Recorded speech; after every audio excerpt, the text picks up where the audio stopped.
With the regular season just over a month away already, it's time for some bold predictions for this season for your Sacramento Kings. And joining me on today's Locked On Kings podcast, my friends from the Return of the Roar podcast, Franklin Cartoscelli, Chris Watkins joining me. It's bold prediction time on the Locked On Kings podcast.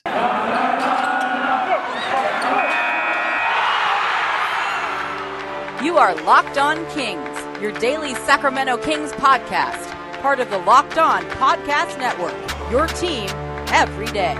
And now, ladies and gentlemen, it is that time for another episode of Locked On Kings. Hello and welcome into Locked On Kings, your podcast hub for Sacramento Kings coverage all regular season and all off-season. If you're looking for in-depth analysis, game-by-game breakdowns, highlights, interviews with local and national experts, full coverage of your Kings from January through December, this is the place for you, part of the Locked On Podcast Network. My name is Matt George. I have the privilege of being your host here. I've been a Sacramento sports media member, Sacramento Kings media member for the last 7 years, formerly in radio, now in television, and this will be my 8th season covering the Sacramento Kings. Looking forward to that. I have no time to waste here today because my conversation with Franklin Cartoscelli and Chris Watkins, it's a long one. We have some fun predictions. We talk about the possibility of Marvin, Bagley, and Buddy Hield not being in the closing lineup, not necessarily the starting lineup, but the closing lineup for the Kings, which is arguably way more important. We talk about the possibility of the Kings not being the worst team in the Pacific Division and so much more.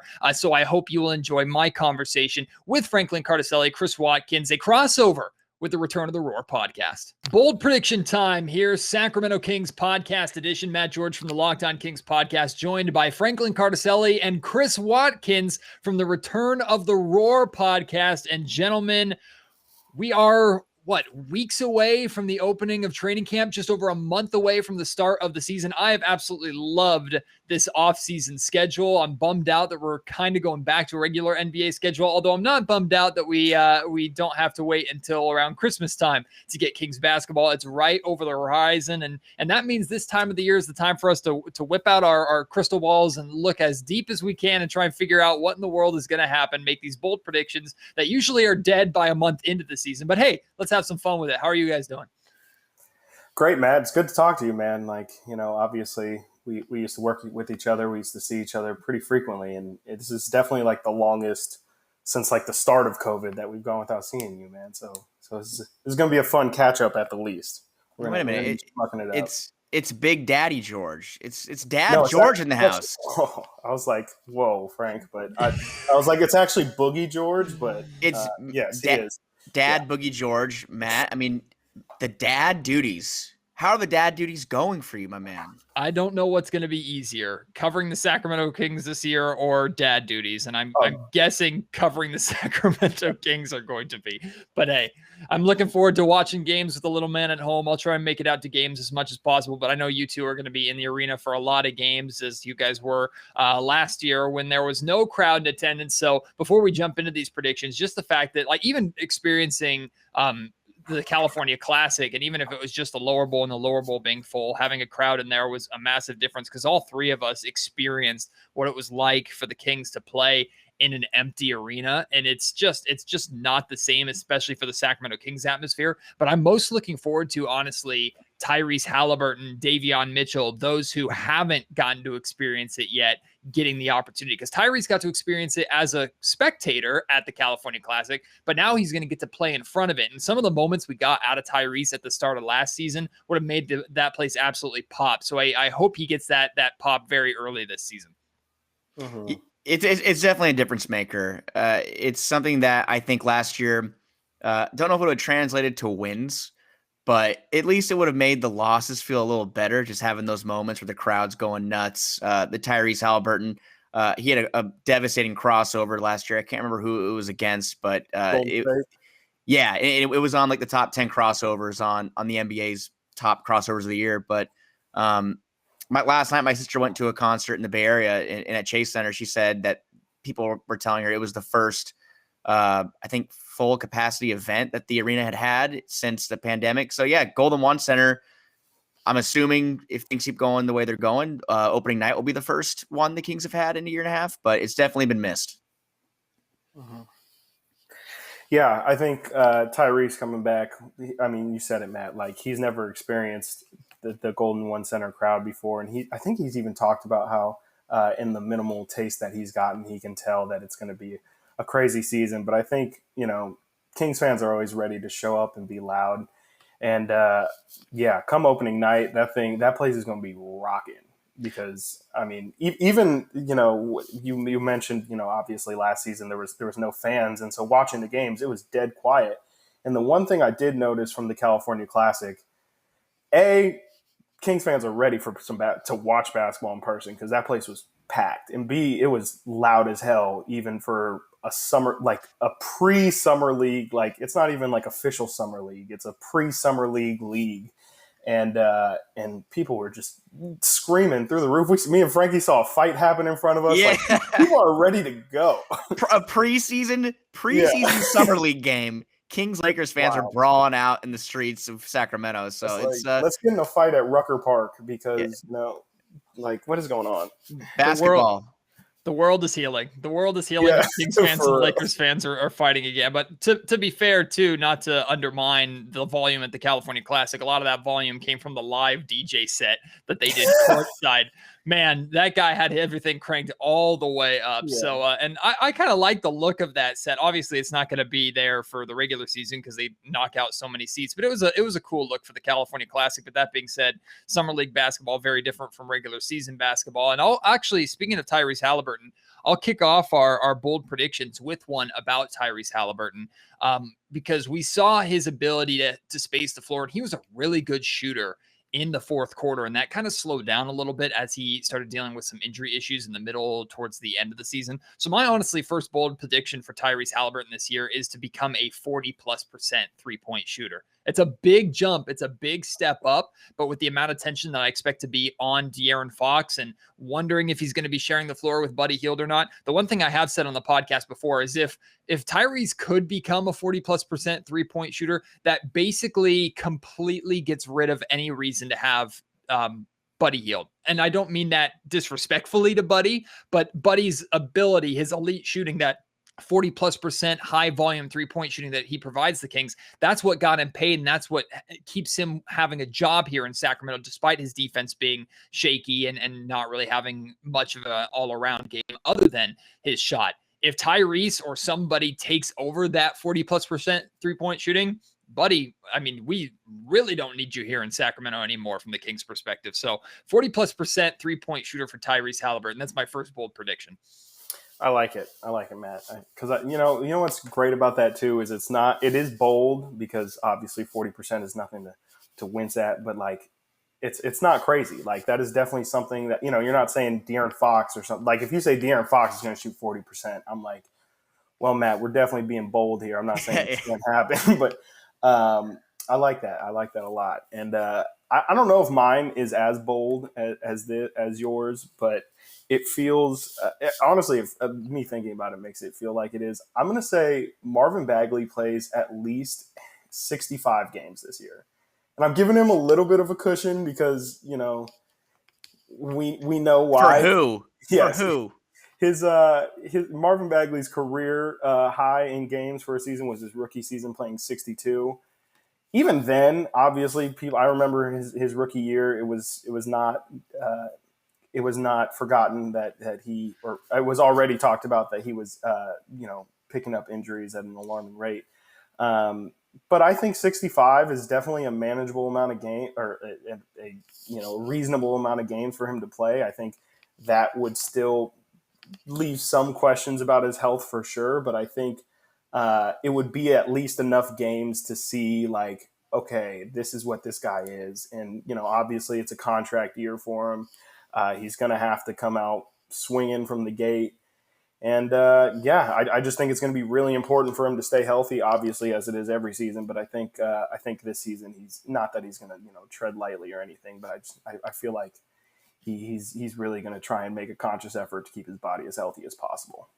I actually have a follow-up question to that for both of you that I've been discussing with Marvin Bagley. Before that, I actually got to adjust my first bold prediction because I wasn't aware of this. I thought Tyrese was like a 38% three-point shooter last season. He was just at 40. Mm-hmm. So already he's doing what my bold prediction is. So what I'm going to do is I'm going to change it slightly. 40, continue him being a 40+% three-point shooter, but at 6+ 3-point attempts per game. And he was at 5.1 last season. So the volume goes up, but the percentage stays the same. So I'm adjusting that for the Buddy Hield, or rather Tyrese Halliburton bold prediction. But back to what you said about Marvin Bagley, Chris, and I wanted to ask you this too, Frankie.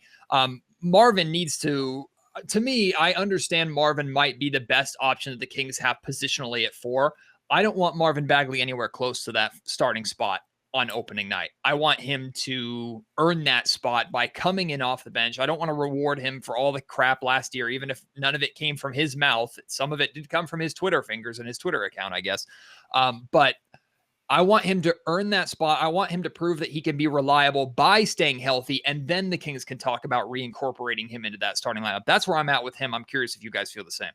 Well, last week, Chris and I talked about that too, I think, about what role Marvin Bagley is going to play on the season. It is tough to envision him starting the season on the bench, but then again, we saw what Luke Walton would do last year at times, especially when Mo Harkless came to the roster, and he's a guy who was re-signed. Maybe there's a scenario where Luke Walton is envisioning a starting lineup that includes Mo Harkless at the 3 and Harrison Barnes at the 4. That's something that could be a scenario which would move Marvin Bagley to the bench. Does that make the bench better? You could make a case that Marvin Bagley attacking a team's bench big versus a starting big could be good for him as far as his numbers, number one, his confidence, number two. But we know how some Sacramento Kings players, notably Marvin Bagley and Buddy Hield, view coming off the bench. I, for one, think that a bench move could be productive. Like you said, Matt, make him earn it. Make him come in and show that he deserves to start. Will that happen? We don't know. Maybe he hates starting enough or being on the bench enough that he holds out if he starts the year on the bench. Okay. Especially for Luke Walton. I don't know, but I think that a bench Marvin Bagley bench move could be intriguing. Chris, what do you think? I actually think I shouldn't say think the opposite, but I think Luke will I think he'll probably start Marvin, and it'll be a matter of he needs to earn the closing minutes. We saw that a lot last year, where he just straight up, like, he would get 0 minutes in the fourth quarter, regardless of what he had done before the game. I just don't think Luke really trusts him in a close game, especially, when we had Buddy out there. He just didn't feel like we could have 2 minus defenders and be able to win basketball games. And Luke Walton, especially now, is in a position where that's the last thing he can afford to do, is just throw away basketball games because he's trying to help the Kings' future, if you will, in air quotes. I think Marvin's going to get the start just because positionally he fits and he's got the talent. Obviously, it'd be tough to justify not playing him. And I'm not saying you guys are saying he's not going to play. I think he'll probably end up being somewhere, in the low 20s for minutes for the first part of the season until he shows he can earn those closing minutes. But it's going to be interesting, that's for sure. And it's all up to Marvin because, it's up to Luke as well to put him in. But I think Marvin's just going to have to show that he's willing to be something on defense, because really, I mean, you think about it, and this is no surprise, and it's kind of a rhetorical question, but like, what is there a Marvin Bagley highlight you can think? Not necessarily a highlight, but even just something. Did he ever come from the other side and pin something on being a rim protector? No, I've never seen him even have. This is a little dramatic, but he never had a Kevin Love stopping Steph Curry moment where it's like, oh, like he really contained him out on the 3-point line. Like, it's just little stuff, and Lord knows we're all looking for it. It's not like we're always just trying to hate on him. We're trying to see some good stuff out of Marvin, but he just hasn't really shown it defensively, and I think that's where he's really going to have to earn his minutes.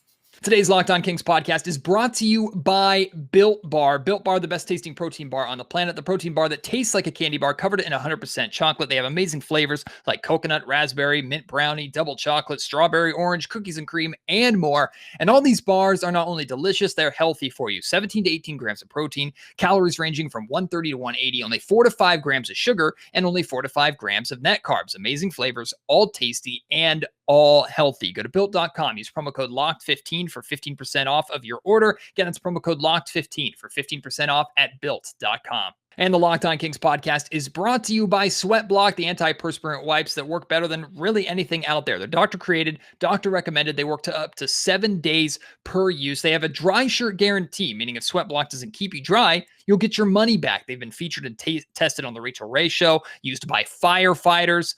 They're a bestseller on Amazon for the past 10 years, over 13,000 reviews for you to check out. Currently #1 in Amazon antiperspirant category, and they're manufactured in the NBA, or rather the USA. I'm sure NBA players use it as well. They're super easy to get. Like I mentioned, you can get it on Amazon. You can get it at your local CVS pharmacy if you don't want to buy online. Or the best way I recommend doing it is getting them off of sweatblock.com, because when you use promo code LOCKED ON, all one word, you'll get 20% off. So get yourself a box of Sweat Block today. You won't be disappointed. Get rid of those sweat stains, the embarrassment, and just the discomfort. Chris, you bring up a really, really good point about closing lineup versus starting lineup, because ultimately closing lineup is more important. And another guy who's probably not going to be in the starting lineup, who I expect to be in the closing lineup, and this isn't really a bold prediction, I just think this is going to be the case pretty quickly, is Davion Mitchell. So if that's the case, and maybe you're running a small 3-guard lineup with Fox, Halliburton, and Mitchell, with Barnes at the 4 and Rashawn Holmes at the 5, there's no room for Bagley or Buddy in that closing 5. And if they have something to say about it, okay, that's fine. Like I for the first time in a while, all of the leverage is with the Sacramento Kings, to where they've tried to move on from Buddy. It hasn't worked, but they have his replacement here already in Tyrese Halliburton. They've tried to move on from Marvin Bagley. It hasn't worked, but they're no longer reliant on him working out for the organization to be good. They've kind of moved on from him being part of their core. So if they're going to pout and bitch and moan about it, fine. Okay, sit on the bench. We don't really care. Like we don't really view you as part of the team going forward. And I expect that less out of Buddy than I might out of Marvin throwing a fit. Like I think Buddy has done a good job to kind of put that behind him, and he matured well last season. But it also seemed like last season he and the Kings and maybe Walton had some kind of agreement, because he had a significantly longer leash than he had the year before. So closing lineups, Chris, like you brought up, are going to be extremely important to pay attention to, honestly, from day one. Yeah, I mean, like you said, closing lineup is most important. Last year, the Kings' closing lineup consisted of Fox, Halliburton, who did not start, Harrison Barnes, Rashawn Holmes, Buddy Hield also, but that, again, already is an afterthought in my head. I almost forgot him at the end, because in all of these scenarios I've been envisioning for this next season, Davion Mitchell has taken over that spot in the closing lineup. And the two names that you mentioned, Matt, Marvin Bagley and Buddy Hield, that are probably not going to be in the closing lineup, those are two players that are just notably negatives on the defensive end. And when you get to insert a player like Davion Mitchell, sure, we haven't seen him defend at an NBA level just yet. The NBA Summer League, people were making memes about him. He was all over the place in the way he defended James Bouknight. Peyton Pritchard in that championship game had a horrible game. It's going to be tough for players like Marvin and players like Buddy, who have started at an NBA level for a while now. And Buddy, most notably, was a guy who was in during crunch time every game last year. Had some big moments, had some bad moments.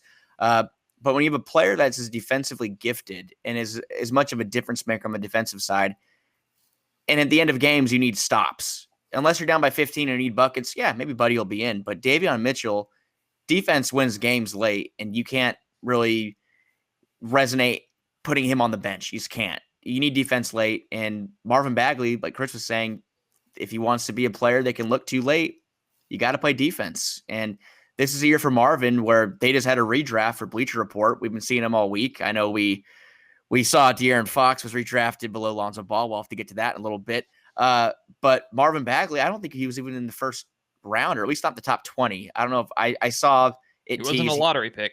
He wasn't a lottery pick. If he wants that narrative to change, he's 22 years old. It's a contract year for him.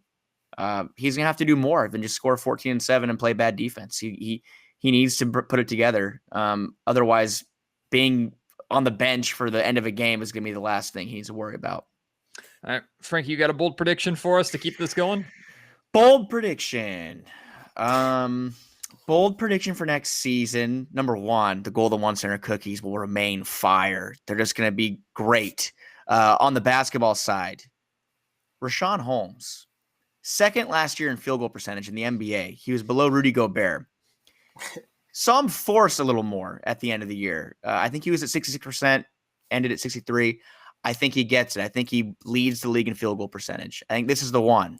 Does that include him taking, even if it's only slight, a higher volume of threes? Like if he wants to try and stretch the floor a little bit more, is that just push shot only? Have you been seeing the images of him working out and he's beyond the 3-point arc? Because I saw him post the other day and he's shooting threes. Yeah, and he's been doing that all last season and the season before too during warmups. It's a part of his game that he's been working on. And even Luke Walton at the start of last season, I don't know if you guys remember, said, yeah, we want him to take that shot more. But I think what Luke really said was we want him to take that shot when there's 3 seconds left on the shot clock and we have no other options. Now it's like, okay, if you can get Richaun to space the floor just a little bit, just a corner 3 here or there, just opens up a little bit more space is all I'm saying. Let me rephrase then, kind of like you. We'll go back. We'll say he leads the league in 2-point field goals. 2-point field goals percentage. No, but Richaun, he's back in Sacramento. He was nails last year. Rudy Gobert, obviously, he's a guy who you throw it up there, he's going to put it in almost 70%. But Richaun is a guy that can lead the league in field goal percentage, or at least be in the top 3 again. And I do expect him to be at that level or better this year. He did force a lot last year. Maybe he shoots a little more. But with De'Aaron Fox putting on that size, I could imagine he's going to be driving the paint more. That could be more cleanup opportunities for Richaun, more lob opportunities for Richaun.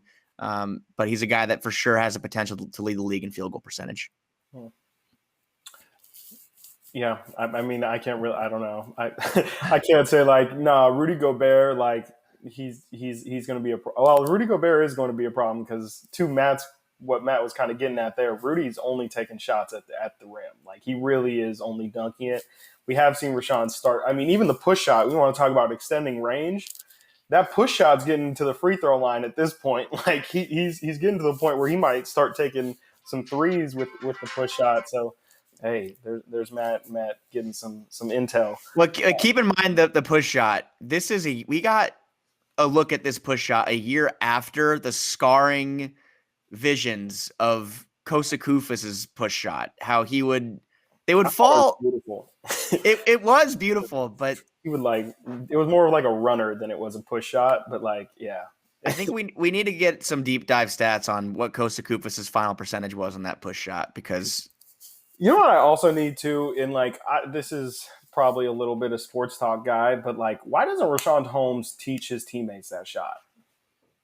I feel like if Marvin Bagley had that shot, it would be a problem. Hassan tried that shot though. Didn't Hassan Whiteside try that shot last year? That is literally the last person that I would want to that's not going to work out. He's got I have the same touch as Richaun Holmes, Richaun Holmes I almost called him Dwayne Dedman. What's Hassan Whiteside? Washed up center, yeah. Hassan Whiteside, he's got no touch, and if anyone's going to completely ruin the push shot, it's going to be him. That shot is such a skill shot, though. It's such I don't know how much you can teach that shot as much as you just have to kind of feel that shot and the consistency of that shot. It's a very different shot from the one I'm comparing it to. But in terms of I expect the Richaun Holmes push shot from mid-range to go in. Just like every single time Beno Udrich did the stop and pop from mid-range, I expected it to go in. It's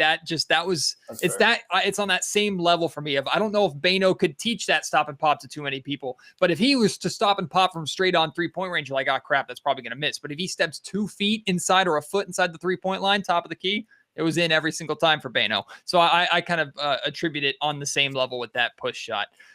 But I like that one about Richaun Holmes. How about this one? A bold prediction. The Sacramento Kings had 2 separate 9-game losing streaks last season. The Kings won't have a losing streak longer than 3 games this year. Ooh. I saw Chris physically. That might have hurt. You that have might a have hurt you. Level of bold, Matt. That doesn't mean they're going to go on a 18-game win streak or anything that. I'm talking about 3 losses in a row and then a win and then another 2 losses and then a win and then 3 losses and a win. As long as it doesn't get above 3, man. Hey. I'm no math whiz, but that feels like that means that the Kings are going to win a lot of games. I would hope so. I do wonder what the last year was the Kings had not had a 4-game losing streak or more. I'd imagine it was probably maybe the 2018-19 team. I don't know if they ever lost more than 4 in a row, 3-4 in a row. But no, I like that prediction.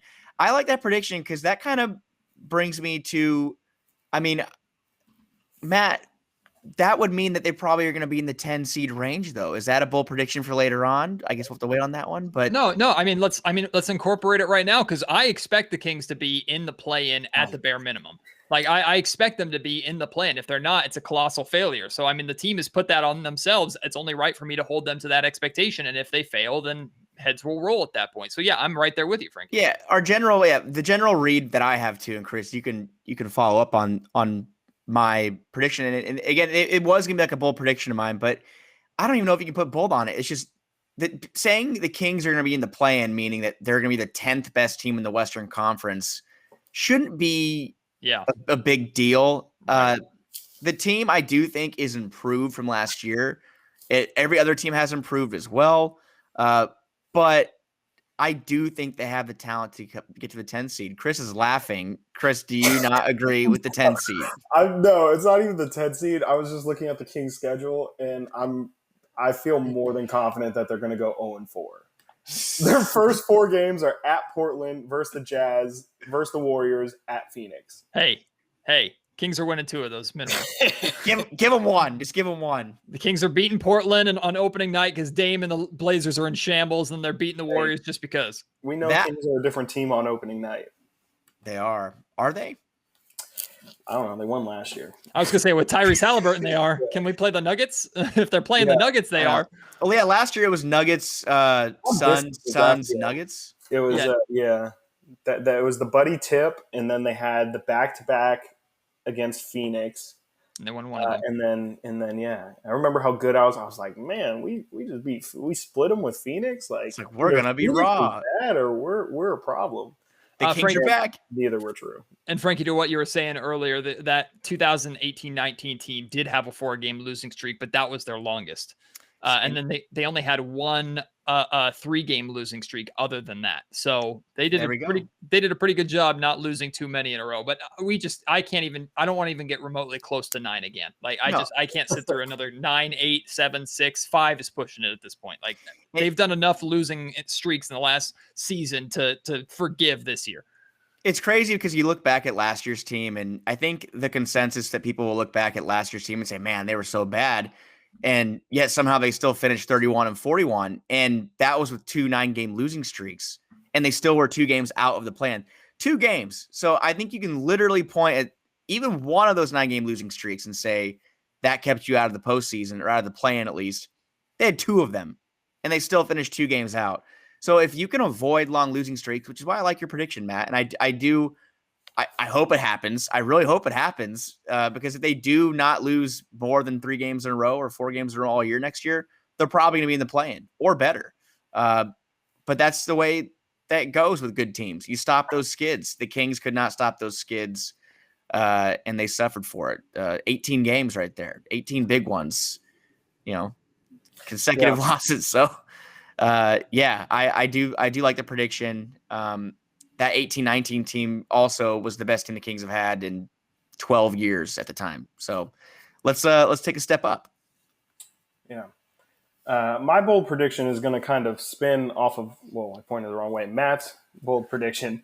And not this season, but next season. I think Luke Walton's still our head coach. I think the Kings kind of made it pretty clear that Luke is, for the moment, the plan for the future. He is the guy that they believe will take them, I believe they said, to the promised land or over the top. They use some over hyperbole to say, like, Luke Walton's our guy. And we believe he can take us to the playoffs or something like that.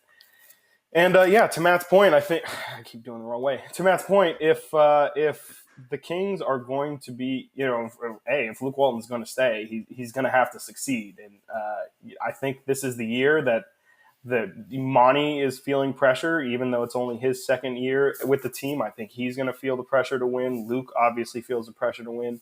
But Vec is just from head to toe. There's pressure to really get this thing going, and I think that's where you see the Ben Simmons rumors. That's where you saw the Kings were interested in Damian Lillard. Doesn't seem like any of those kind of things are going to happen this year, but I think if the opportunity does arise at some point in the season to gain even a marginal amount of talent, I think the Kings are going to hop on it and really, really, it's as frustrating as it might be. Like, I think they're really going to try and hammer for that 8 seed for the play-in, maybe even try and get a 7 seed depending on how the season's going and try and really lock something in. But I just think the pressure is going to be too much this year, and they're going to win. And you can't. The thing that made me think of this is, Frankie, you kind of described Luke Walton's Kings era in a nutshell. Of like, it really felt like we were really bad last year, but that was the second best record we've had in God knows how many years. In 72 games too, not even a full season. Yeah. And he's had 2 broken seasons in his first 2 seasons. And right before the first season, things started going to crap. The Kings were playing really, really well and Luke Walton had that team playing well. So I understand what you're saying completely. I think, Luke Walton is, if you look at it, he's our second, in terms of winning percentage, the second most winning coach in Sacramento era. Like, sad. It does not feel like that. It does not feel like that at all. If, I would say that people would say they would rather have the Dave Yeager era or the Mike Malone era. Obviously, Mike Malone's era is more with what could have been. But the fact that Luke has been able to tangibly accomplish what he has and have it still feel bad is like, it's not a good thing for sure, but it's kind of a blessing and a curse in the sense of, if this is what it is when things are going bad, I can't wait to see how it's when it's going well. And maybe it's a Brett Brown situation where, he has his limit on how much he can coach up or coach down a team. And, the Kings will make the move when necessary. But I don't think Luke Walton is actively anchoring this team down like I think a lot of people do. And Chris, to your point, Luke Walton has a 43% win percentage in his 2 seasons with the Sacramento Kings, second only to Rick Adelman. Yeah. Which is just crazy to think about. But Rick is 63%. So there's a massive gap between those two, as we know. And honestly, I think this is going to go one of 2 ways. This season's going to go one of 2 ways, which is very feast or famine here. And obviously, Kings fans should be rooting for the positive way. I think Luke Walton is either, to your point, going to be the Kings head coach next year, meaning the Kings made the playoffs or at least made the play-in, which I think making the play-in might not be enough, to be honest. I think they have to make the play-in and then actually make the playoffs through it for him to stick around. Or he's going to be fired like before the trade deadline. Yeah. Like, I think it's going to go one of 2 ways, because if the Kings aren't performing, Luke Walton's gone. And I think that's the easy move for the Kings to make midseason if things still aren't working out, especially with the pressure that's on the organization to win right away. So very feast or famine, but either Luke's going to be around through next year or Luke's going to be gone before we hit like March and April. That's my feeling. Going crystal ball here. If Luke does get let go in the middle of the season, do you feel like it would be like a George Karl situation where you feel the Kings kind of already have somebody in mind that they're planning on bringing in? Or do you think it would be like, oh man, Alvin Gentry's on staff? Not that Alvin's a slouch at all, but let's just rock with Alvin and see how that goes. Because that kind of doesn't really feel like a plan. It kind of more just feels like we got rid of the guy that we feel is like the problem, or that people want out as the problem. Like, let's just kind of keep it rolling. I feel like it would be Alvin. Like, I just feel like it would be Alvin. And I know a lot of Kings fans would be extra upset if Walton is fired, not because Walton's fired, but because the Kings made this move after there were a lot of candidates that were. Now, we don't know if these candidates, like Rick Carlisle, was never going to come to Sacramento. Like, so let's completely dismiss that. He's in Indiana now. But there were some good candidates available this offseason that the Kings decided to choose Luke Walton over. So if they end up firing him instead of going after one of those candidates, I could understand Kings fans being mad. I feel like it would be Alvin, but I don't. That move also doesn't move the needle for me. I know Alvin's well liked, but does Alvin Gentry suddenly take this team? Does now Alvin do what Nate McMillan does in Atlanta? Absolutely not. Yeah, George Karl's not walking through that door. Hopefully not. A George Karl-esque like mid-season hire is what I was meant gonna to say. Like a You're guy that's slamming the door in George Karl's face if he Yeah, tries to walk through that. I'm not letting Should that we- man are- off the airplane. Are we doing this again, George? Kings Part 2? No, just like, yeah, if Luke Walton is to be fired, it will be, in my opinion, it'd be like a knee jerk. Oh, the Kings are 1-10 to begin the season. Okay, there it is. And yeah, Alvin Gentry is a guy who's been the head coach. It's Alvin Gentry for years, and it just seems too easy of a solution to just kind of plug him in and get through the year, and then in the offseason reassess. But it is crazy when you think about it, and the numbers. Luke Walton, 31 wins last year in 10 games less than a full season. That's I don't know. You got to give him some credit with everything going on with no training camp the first 2 years, COVID, all that stuff. It's people want to chastise him for it. They want to get on him and they want someone to blame. I get it. The Kings are bad. It's frustrating. Everyone wants the team to be good. We all get it. We want the team to be good too. But you have to give a little credit where credit's due. And the fact that a bad team for almost 20 years has been less bad, which isn't much of a pat on the back, but they've been less bad over the last 2 years. And it's crazy when you look at it, those 9-game losing streaks. They weren't 15 games out of the playoffs. They were 2 games out. So see, that might piss fans off more, though, that they haven't been less bad or they haven't been more bad, because then they could have potentially been a position for a top pick in a very strong draft class. So I know there's always that line in the sand of people saying the Kings should lose as many games as possible versus no, try and go for it. But at least to me, that line is completely gone. And that's kind of the relief of this season. That's why I appreciate McNair and Walton making the goal clear. Like, none of us should be talking about tanking. None of us should be talking about future development. We're talking about winning right now. That's all that matters. And that to me is a breath of fresh air for this year. And can I make a cross-sport comparison here? Because the Kings have been compared to the Cleveland Browns for as long as they've been bad. And what you see with how the Cleveland Browns have now, I mean, they're not Super Bowl. Well, they are fringe Super Bowl contenders. But the way they got there from being a complete laughingstock was not – it was a little bit overnight, but also you can't just go from a joke franchise to – championship contender in 2 years or something like that. Like, you have to make reasonable decisions to get yourself to the middle. And then at that point, people will be like, okay, like, they're now just, whatever. They're no different than, I don't want to say the Minnesota Timberwolves because they're the second least winning franchise, but they're the Pacers. Like, there's no difference between the Kings and the Pacers. That's where we want to be, because at that point, it's like, well, at least we're playing the game. Because, right, I mean, there was not even a couple of years. There was 10, 12 years where the Kings were just, we're celebrating Beno Udrih averaging 16 points a game. And it's like, yeah, but y'all won 10 games. And like, yeah, we're at a point. I say that to say, like, we're at a point where it sounds probably insane that Frank's like, we need to give Luke Walton credit for winning his 31 games. 10 games under 500 or whatever it is. But like, yeah, like, no one else has done that in their time here. We should, like, it's just because we're not garbage but we're not great doesn't mean there's not some in between that we can find some happiness or solace in. Like, you need to progressively build up is more what I'm saying. Like, this definitely will happen overnight.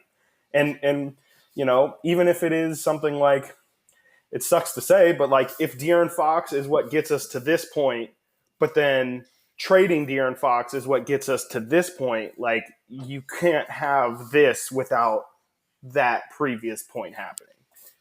Yeah, it's just like, I'm not sitting here saying, hey, Luke Walton's doing great, everybody. Let's all say he's great. And like, the way you said it, though, Chris, is no one's done it. I mean, Michael Malone, we can do the what ifs all day. I do think the team would have been way ahead of where it is now if he would have stayed as the head coach.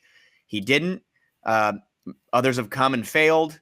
Luke Walton is still technically failing, but the team, whether you like it or not, or if you're mad about it, that's fine. But they're playing better than they have in the years past. The last 2 years, they haven't been horrible. I'm sorry. And even the Dave Yeager year, the Kings have kind of been spinning their wheels for 3 years now on that. We're getting close. We're almost to the – nope, we're not. We're still 9-10 range. And this is a year, I think, where they're actually saying it. We need to make the playoffs. We're aiming for the playoffs. That's the goal. That hasn't been said in a while. I don't think Dave Yeager ever said that. I don't think Luke Walton said that at all over the first 2 years here. And in that end of year press conference, Monty McNair and Luke Walton both said playoffs. We want the playoffs next year. Because again, Luke Walton's job is on the line. Monty McNair a year from now, his job will be on the line too if the Kings are still bad. So give credit where credit's due. The Kings stink. They stink a little less, and that's okay. But this is the year where things need to change. The Locked On Kings podcast is brought to you by our friends at Rock Auto. With the ever-increasing numbers of makes and models of vehicles, it's now impossible for your local chain store to carry all of the stock parts that you need. And even if they do happen to carry the part, they have one part for one set price point, and it's way more than what you would spend on rockauto.com. For example, you could spend 30, 50, or even 100% more at your local warehouse than on rockauto.com. An example, Honda Odyssey fuel pump is $353 from a chain store, but only $216 from Rock Auto. They have all the parts that you need, a variety of price points, a variety of brands. You do your shopping, they send it right to you. You will save money. Go explore their easy-to-use website today. Find the solution for your auto parts need. Again, that's rockauto.com right now. See all the parts available for your car or your truck. Right, Locked On in there. How did you hear about us box? So they know that we sent you. Amazing selection, reliably low prices, all the parts your car will ever need. rockauto.com. BetOnline is back and better than ever. All eyes are on the gridiron as teams are back to start another football season, whether it's NFL, NCAA. As always, BetOnline is your number one spot for all the pro and college football action this season. With a new updated site and interface, even more odds, props, and contests, BetOnline.ag continues to be the number one source for everything football. But basketball, they're also number one in. Head to the website, use your mobile device, sign up today to receive a 100% welcome bonus. That's double your initial deposit just for signing up. Don't forget to use promo code NFL100. From football to basketball, boxing, right to your favorite Vegas casino games. Don't wait to take advantage of all the amazing offers available for the 2021 season at BetOnline, your online sportsbook experts. Before we wrap things up, if you have any last minute bold predictions, make sure you have them ready. I have one that, Chris, I know is going to get a reaction out of you because it feels so bold. It feels gross to say, but I wrote it down just for the reaction, and I expect this to get a reaction from listeners too. Give it a clear face. The Sacramento Kings will not be the worst team in the Pacific Division. Huh? Wait. That means they will be at least better than one of the Warriors, Lakers, Clippers, or Suns this year. I know who it is, and I'll let you. I mean, Chris, do you want to guess what team it is? I'm going to guess he's talking about the Clippers. That's my guess. Really? Wow. I would have guessed the Warriors just because I'm not rooting for this, but Clay's not himself, or God forbid Clay gets hurt again, and then the Warriors just don't really have it. So, but I think the Warriors are still going to be good. I'm more betting on the Kings being significantly better.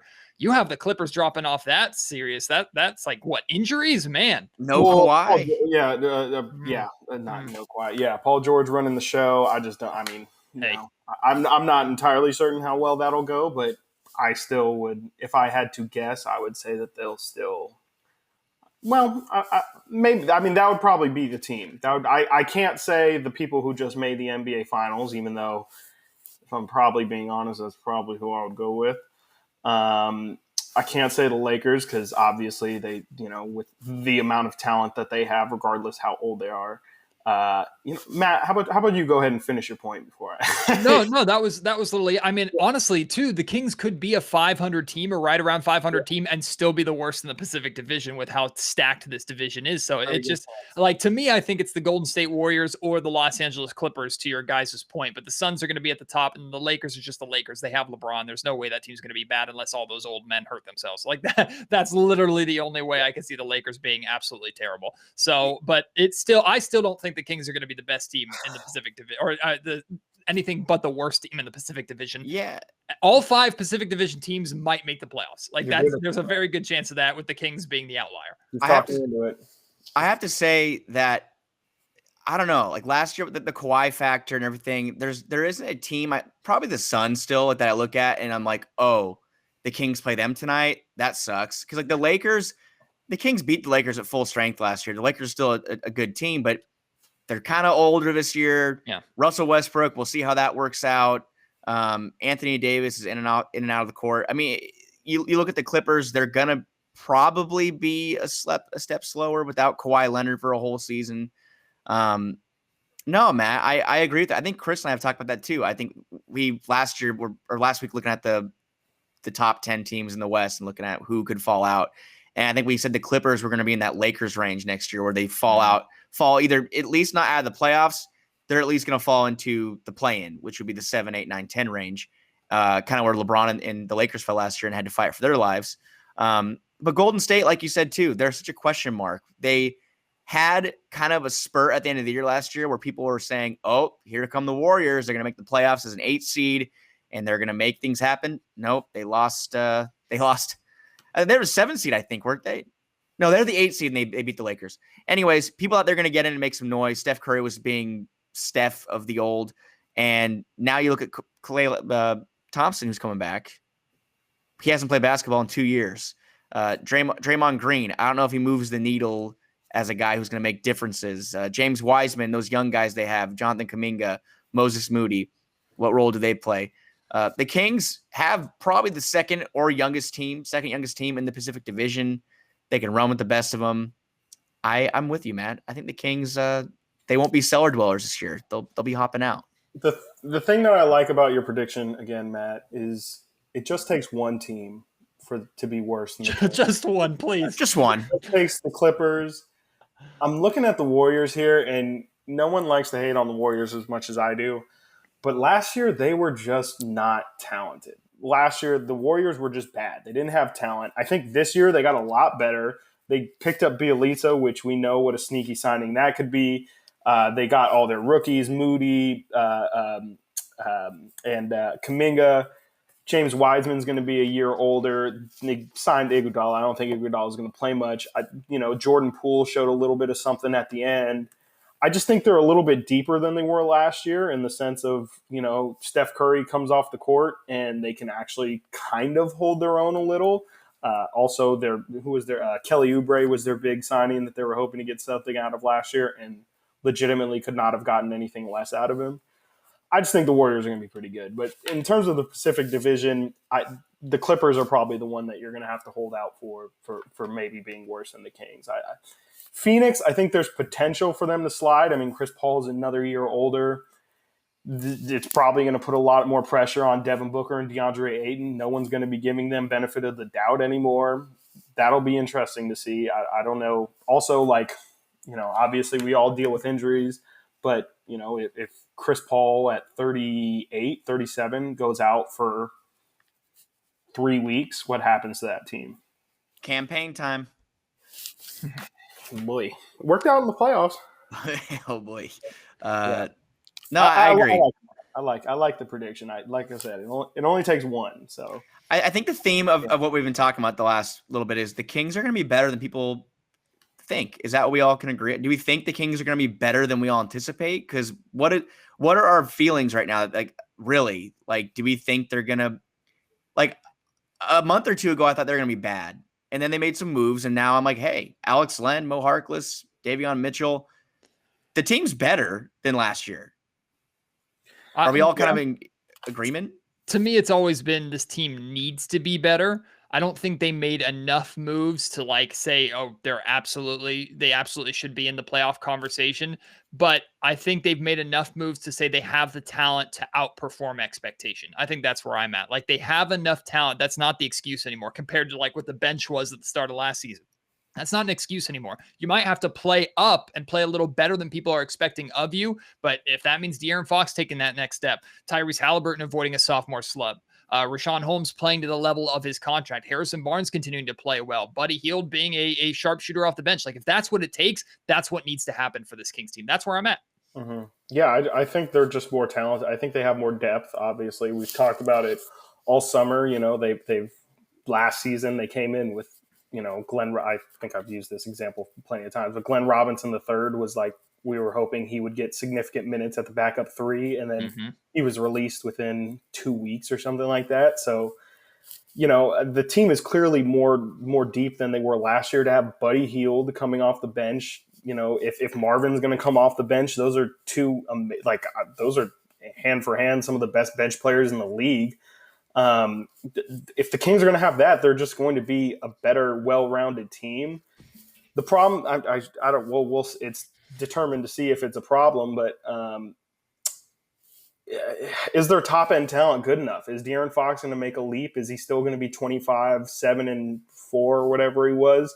Will Tyrese get up to 16 to 18 points a game? Will Buddy stay as productive as he is? Will Harrison Barnes play as well as he played last year? Rashawn Holmes was in a contract year last year. Can he keep that kind of production up? There's a lot of questions. I mean, again, like getting Ben Simmons would definitely help with the top end talent kind of thing and raising what the team's ceiling is. I just feel like at the moment, there's no way that the team is above, like, if they were to like play their absolute hearts out all season, I feel like that would get them like a 7 seed. Well, gentlemen, we'll have to look back on these predictions and see how foolish we look, or if any of us are looking pretty good, if any of us are right. Normally, it doesn't go that way, but we'll have to wait and see at the end of the season or even midway through next season. Keep listening to Franklin Cartoscelli and Chris Watkins on the Return of the Roar podcast. Of course, keep tuning into Locked On Kings as well. Appreciate these guys doing a little crossover episode with me, and we're going to have to do this again, guys. It's always fun. It's always good conversation, especially Chris's reactions to what I have to say every single time. Yeah, I'm happy you had the video aspect so we could see that. I know, yeah. I'm going to come out with a gift package of reactions for the season, so stay tuned. It was a pleasure having Frankie and Chris back here on the Locked On Kings podcast. Always love doing a crossover episode with them. Check out the Return of the Roar podcast for more great Kings content as we get closer to the start of this Sacramento Kings regular season. If you want to respond to any bold predictions, share bold predictions of your own, please do so. Send them to me on Twitter at MattGeorgeSac, S-A-C. You can email me, mattgeorgesports@gmail.com. Or if you're watching on YouTube, leave your bold predictions down below. I'd love to see them and respond to them. I appreciate you tuning into the Locked On Kings podcast today. Until next time, my name is Matt George. You have been listening to Locked On Kings, part of the Locked On Podcast Network.